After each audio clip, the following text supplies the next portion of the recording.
ক্ষুদ্র ক্ষুদ্র আমল এমন আছে যেগুলোর বিনিময়ে আমরা লক্ষ লক্ষ নেকি অর্জন করতে পারি, শুধু একটু খেয়াল করলে, একটু গুরুত্ব দিলে। একটু গুরুত্ব না দেওয়ার কারণে আমরা হাজার হাজার সওয়াব থেকে, নেকি থেকে বঞ্চিত হয়ে যাই। বিষয়টা একটু বুঝার। যেমন আমরা যখন মসজিদের মধ্যে প্রবেশ করি, তখন 5টা সুন্নতের মধ্যে একটা সুন্নত হলো ইতিকাফের নিয়ত করে মসজিদের মধ্যে প্রবেশ করা।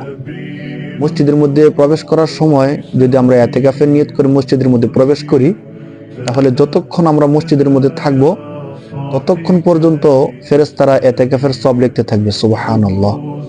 শুধু ইতিকাফের নিয়ত না করার কারণে আমরা এই সওয়াবটা থেকে বঞ্চিত হই। আমরা প্রতিদিন 5 বার মসজিদের মধ্যে আসি, তো প্রতিবার যদি অন্তত আধা ঘন্টা করে মসজিদে থাকি, তাহলে 5 বার 2.5 ঘন্টা আমরা মসজিদের মধ্যে থাকি।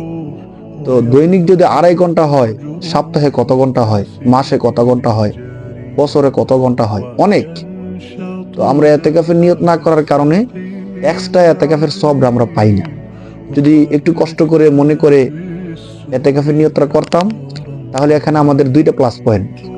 একে তো হলো আমরা ইতিকাফের সওয়াব পেয়ে যেতাম, দ্বিতীয় হলো মসজিদে ঢোকা যে 5টা সুন্নত, এর মধ্যে একটা সুন্নত আমাদের থেকে আদায় হয়ে যায়।